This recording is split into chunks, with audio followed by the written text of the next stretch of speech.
Rafael Terradas, bienvenido a Trapalibros de nuevo. Un placer tenerte con nosotros. Gracias por recibirme. Tercera novela, La voz de los valientes, y se desarrolla en la Segunda Guerra Mundial, que es una fuente inagotable de historias que contar, ¿verdad? Sí, la verdad es que sí. La Segunda Guerra Mundial es un periodo de la historia muy oscuro, pero muy apasionante de investigar y de conocer, ¿no? Yo creo que seguimos sin entender exactamente qué pasó y nos sorprende muchísimo, y cada dato que conoces te sorprende más que el anterior. Entonces, cuando escribes, que mientras escribo me estoy documentando un poco de todo lo que tengo que escribir, te impresionas, ¿no? Y dices, no puede ser, ¿cómo pudo pasar todo esto? Y pasó. Y el libro, yo siempre lo digo, o sea, muchas veces me escriben lectores diciendo, oye, esto es 100% ficción, ¿no? Y yo, bueno, sí, o sea, esto es un libro de ficción, pero todo son cosas que pasaron, Claro. y todo es Basado en verosímil. unos hechos reales. Sí, claro. está basado en hechos reales, ¿no? Entonces es muy impactante. Y por estas páginas, al igual que pasó por El heredero, que era tu primera novela, tenemos a los Bultó y a los Sagnier. Sí. Bueno, a ver, esto ya sabes que a mí me divierte el guiño así un poco a la familia, pero luego además también me ayuda meter a personajes que yo he conocido, o basados en personas que yo he conocido, porque te lo conforma mejor, ¿no? Hay muchos personajes que son 100% ficción y hay otros que están basados en personas que existieron. En este caso, las acciones de los personajes que salen son todas ficción, todas ficcionadas, no así El heredero, que había una parte muy importante que era real, pero sí me ha gustado recuperar a alguno de esos personajes, porque aunque sean libros totalmente independientes, me parece que para el lector del heredero puede tener un guiño. Y en esta novela coral, porque tiene muchísimos personajes, esos personajes conforman ese reflejo de lo que pasó en esa década, ¿no? Cuando Alemania invadió buena parte de Europa, como Francia, Bélgica, Países Bajos y Luxemburgo. De hecho, los personajes deambulan por todo ese territorio. Una novela plagada de héroes anónimos, Rafael, porque Ángel Sainz, el ángel de Budapest, quizás no suene, ¿no? Por las películas, o Oscar Schindler, pero hay otros héroes anónimos. Claro, mira, yo siempre digo, hay una lista de los que se llaman los justos de las naciones, que es una lista de los que ayudaron a los judíos en la Segunda Guerra Mundial, en el Holocausto, y es una lista que tiene una organización judía en la que salen todos, ¿no?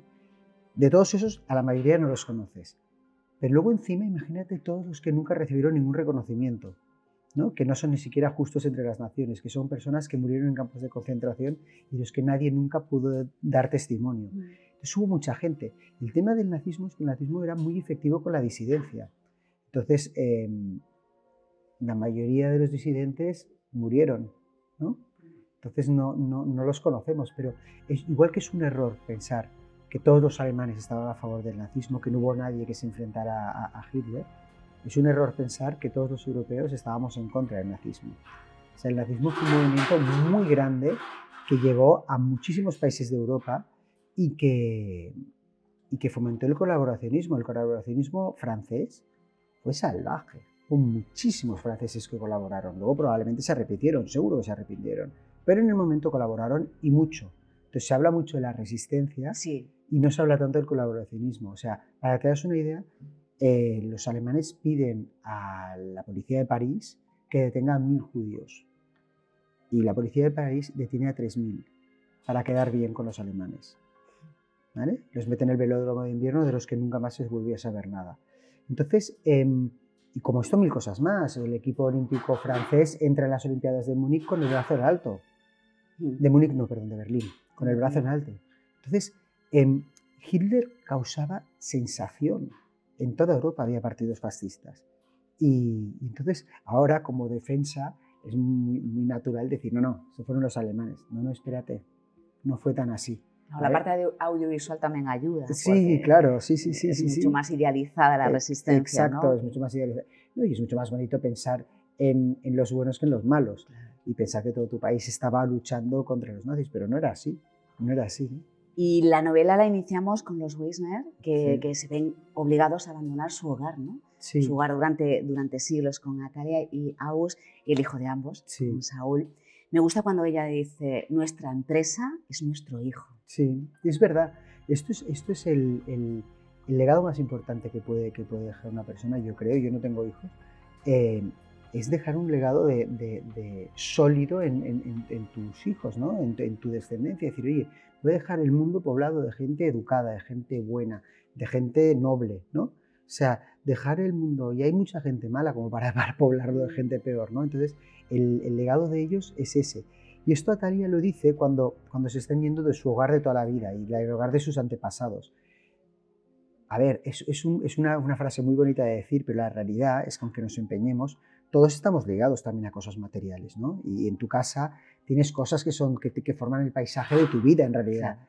Y estos pobres se estaban yendo de su castillo y se consuelan en eso, nos vamos nosotros y nosotros sobreviviremos porque nuestro hijo es nuestro gran legado y es nuestra empresa y es en lo que nos tenemos que esforzar. Sí, sí, pero estamos un poco atenuando un drama terrible que es el que tenerte que ir de tu casa. Y esto era una cosa que pasaba además, pasaba mucho. Yo hablé con una judía checoslovaca que le pasó eso a su familia. O sea, llegaban los alemanes y decían, oye, dentro de una semana ya estás en la lista, te lo vamos a incautar todo, te vas a quedar sin nada. Probablemente tú además te vayas a un sitio que no sabes dónde está, ¿no? Bueno, ellos acaban separándose. Exacto. Y acaba en un tren que sí, no pero, sabe el destino. exacto, Tampoco. pero él al principio no entiende lo que le está pasando. ¿Por qué viene un señor y me quiere comprar mi casa llena de Rubens y de cosas buenas? Y lo que pasa luego en Sí, ese sí, castillo claro, también. por tan poco dinero. ¿Por qué? Y no es que si no me lo das a mí, a ti te lo van a quitar. Con lo cual, dámelo. Y pasaba constantemente, ¿no? Esto, ya te digo, una conocida judía checoslovaca, descendiente de judíos checoslovacos, me dijeron, mi marido tenía una fábrica de pintura y apareció un nazi y dijo, para mí. Y luego tenemos a Hilda, ¿no? Una española casada con un conde alemán que aprovecha su posición privilegiada, ¿no? Para trazar ese corredor seguro, ¿no? Sí. Y salvar a cuantas más personas mejor. Me gusta cuando Hilda le dice a su marido, supongo que te iré decepcionando, voy preparándote. Sí. En realidad Hilda lo que está haciendo es no decepcionarse a ella misma, ¿no? Entonces eso implica decepcionar a su marido. Hilda es la gran protagonista de la novela, ¿no? Es una chica española que se casa con un conde alemán. En principio es una boda que a todo el mundo le parece extraordinaria, ¿no? Oye, Hilda vive en Baviera en un castillo magnífico, tiene las mejores joyas, muchísimos sirvientes, es todo una vida de, bueno, lo máximo, ¿no? O sea, las familias nobles alemanas eran prácticamente familias reales, realmente, ¿no? Bueno, de hecho, muchas están relacionadas con todas las casas reales europeas. Entonces, claro, una boda extraordinaria de entrada. Pero Hilda, claro, de repente descubre que su marido cada vez es más nazi, y al principio es un poco nazi, y al cabo de un tiempo es muy nazi. Y su amor va evolucionando, ¿no? Su amor hacia su marido. Primero piensa, bueno, cuando este abra los ojos yo estaré al lado de él. Y luego llega un punto que dice, este hombre no es el que conocí yo, este hombre es un nazi malvado que está haciendo cosas muy malas y yo tengo que actuar. Y entonces tiene la suerte de que tiene un castillo que está en medio estratégicamente situado en un paso, que esto era muy típico de los castillos estaban para defender pasos, ¿no? Y por este paso está escapando gente. Y entonces ella dice, pues espérate, yo voy a ayudar a esa gente y voy a hacer un corredor, lo que tú dices, un corredor seguro, porque voy a hablar con mi familia española que tiene una casa en la frontera para que ellos sean el final de una ruta de la que yo seré el principio, ¿no? Entonces, qué bonito, ¿no? Pensar, oye, pues yo estoy aquí, pues estoy ayudando a toda la gente. Y ya al principio quiere irse a España, dice, no, yo me voy a ir. Y al cabo de un tiempo descubre que su objetivo en la vida, su cometido es ayudar a la gente. Entonces ya no se quiere ir. Y eso ella está segura de que un día le engancharán y que probablemente la maten. O acabe en un campo de concentración. Pero le compensa, porque mi vida ha sido tan vacía hasta ahora y de repente estoy ayudando a gente. Vale la pena. Vale la pena. Y cada vez que pasa un grupo, ella se esfuerza en que se vayan con todos los víveres, que puedan descansar, que ayuda, ¿no? Entonces, a la primera que ayuda se va con su prima Inés. Efectivamente. O sea, a la primera que ayuda es a su costurera, que es una judía que ella ha acogido porque a la madre de esta chica ya la han deportado. Y entonces dice, es que a Magda, si no la cojo yo, la van a deportar también. Entonces, en cuanto tiene la primera visita de su familia a Baviera, dicen, oye, ahora os lleváis a esta chica a España, porque es que aquí le va a pasar algo, ¿no? Entonces, sí que es... la voz de los valientes realmente habla de eso, ¿no? De los valientes, de los que se enfrentaron a una situación terrible y a un entorno de maldad muy poderoso, ¿no? porque es que era Bueno, él muy decía, efectivo. Muy... a los que no valen para el trabajo los exterminan, de forma ordenada y piadosa. Sí, de forma ordenada y piadosa. Las cámaras de gas se idearon no por piedad con los prisioneros, se idearon por piedad con los verdugos.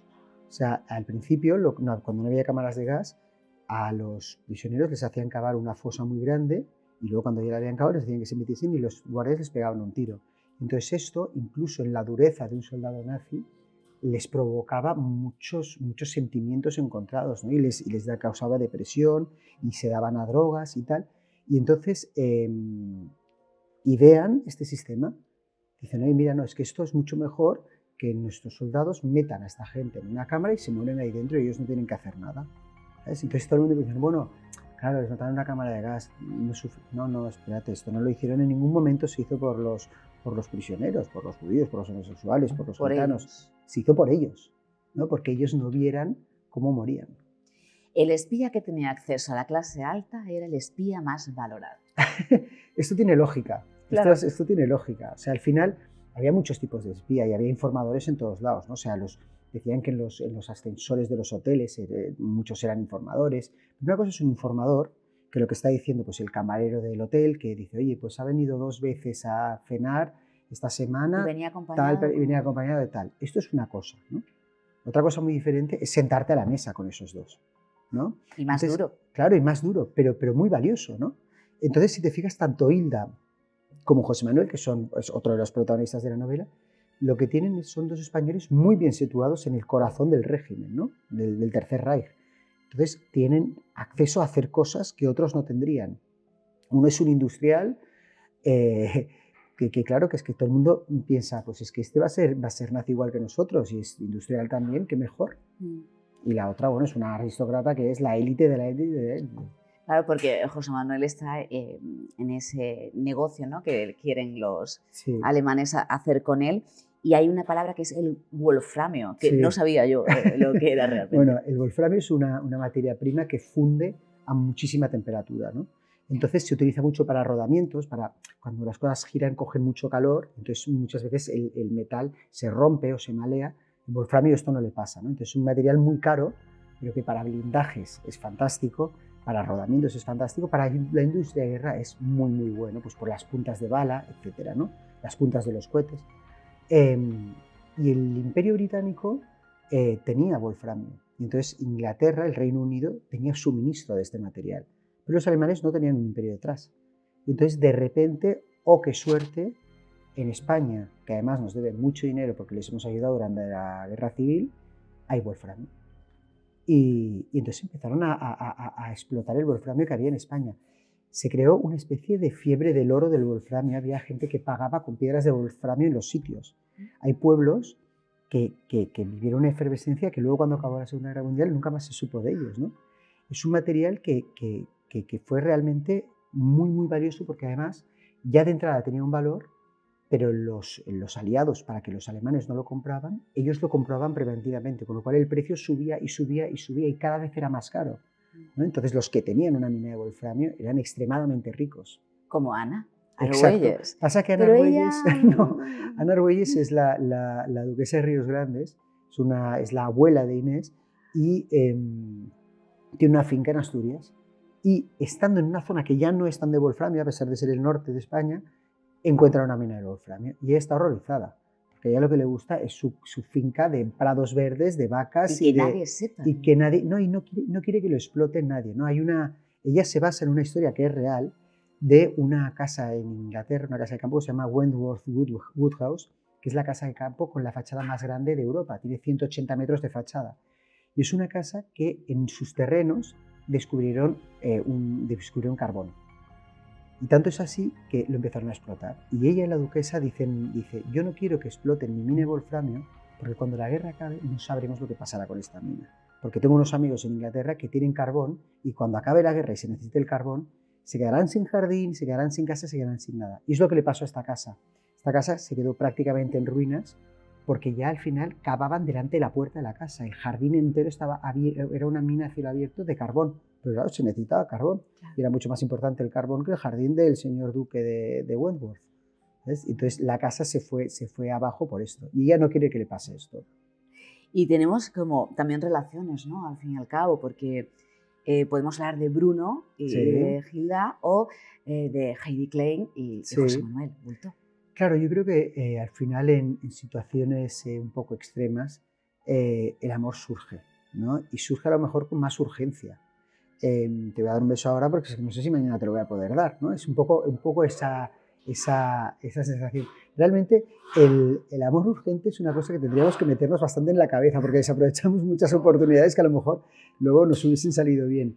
Pero en la guerra más todavía, ¿no? Entonces, cuando de repente estás solo, cuando tienes miedo, cuando te estás enfrentando a cosas poderosísimas, mucho más poderosas que tú, de repente tener un cómplice, no es difícil que surja una atracción, ¿no? Una atracción o casi una dependencia también. Y les pasa a ellos. ¿Y quién mejor, no? Que esa otra persona Sí, que te sí, que es otra comprenda. persona, claro. O sea, de repente tienes una persona al lado en la que dices, pues en esta chica puedo confiar, o en este chico puedo confiar. Y les pasa a ellos. Ellos de repente descubren que hay más como ellos, que hay más valientes, ¿no? Que no están ellos solos. Y bueno, es un alivio.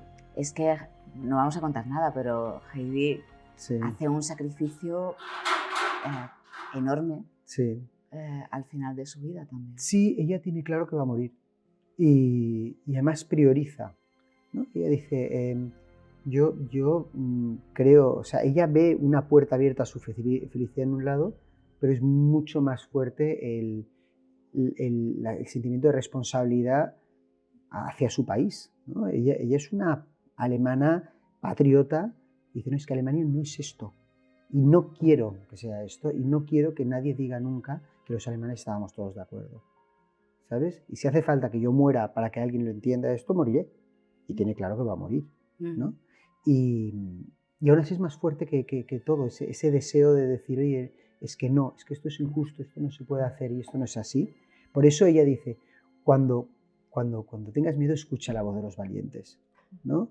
La voz de los valientes es la que tienes que escuchar, la de la gente que va a dar, que va a arriesgarse, que va a hacer lo que tiene que hacer.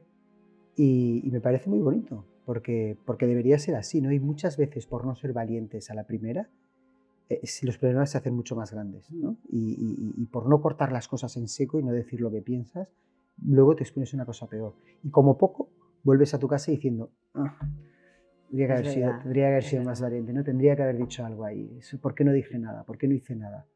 Y La voz de los valientes también es una novela en clave femenina. Sí, es gracioso esto. O sea, yo no lo planteaba así, pero sí que es verdad que las mujeres en mis libros cogen mucha fuerza. Y fíjate que me ha pasado en los tres. Sí. Los tres las mujeres cogen fuerza. Sí. Y yo, ya sabes que yo planifico cómo empieza un libro y cómo acaba, y en medio los personajes un poco cobran vida, ¿no? Y es gracioso este sentimiento que de repente me provocan estas mujeres, que ellas mismas van haciéndose fuertes en su personaje y llegan mucho más lejos de lo que yo tenía previsto. Es muy bonito y me parece que además, mira, el papel de las mujeres en las situaciones complicadas de este tipo, cuando en esta época las mujeres no luchaban en las trincheras, como si dijésemos, pero tenían una lucha muy, muy importante detrás, ¿no? Y qué duro estar en una trinchera, pero qué duro estar en la casa viendo cómo se alimenta a la gente de esa casa, cómo se mantiene esa casa, qué va a haber cuando acabe todo, ¿no? O sea, cuando todo esto acabe, ¿qué queda? Yo me tengo que ocupar de lo que queda. Claro. ¿No? Qué difícil. Yo preferiría 1000 veces estar pegando tiros en una trinchera que ocupándome de que mis hijos coman, ¿no? Prostituyéndome para que mis hijos coman, ¿no? Qué duro. Esto las mujeres lo han hecho históricamente muchísimas veces.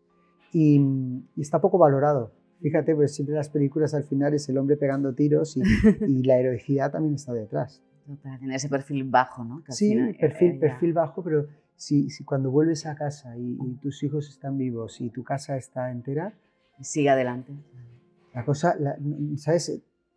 Todo se desviste de gravedad, ¿no? Es diferente. Y vamos a ir terminando, Rafael, pero ¿cuál ha sido la parte más dura, por ejemplo, al escribirla, no? Porque son casi 700 páginas. Sí, casi. A ver, o sea, todos los hechos de los nazis son muy duros. Los campos de concentración, ya sabes que en este libro no se ahonda mucho en eso, pero sí que es verdad que hay algún protagonista que aterriza en un campo de concentración. No es un libro sobre campos de concentración para nada. Pero una parte en la que cogen a una de las personas, a uno de los protagonistas, y le torturan. Entonces me informé un poco de cómo se torturaba, ¿no? De qué diferentes torturas había. Y explico una tortura que a mí me parece horrorosa y que tiene que ser dolorosísima, y eso sí que es verdad que cuando lo escribí me revolvió un poco el estómago. De hecho, es una descripción muy breve porque yo mismo pensé, me es desagradable, ¿sabes? Quiero explicar que esta persona lo está pasando mal y lo voy a explicar muy, muy brevemente, ¿sabes? No quiero que a nadie le revuelva el estómago. Yo siempre lo digo, mis libros no son para revolver el estómago a nadie, son para disfrutar.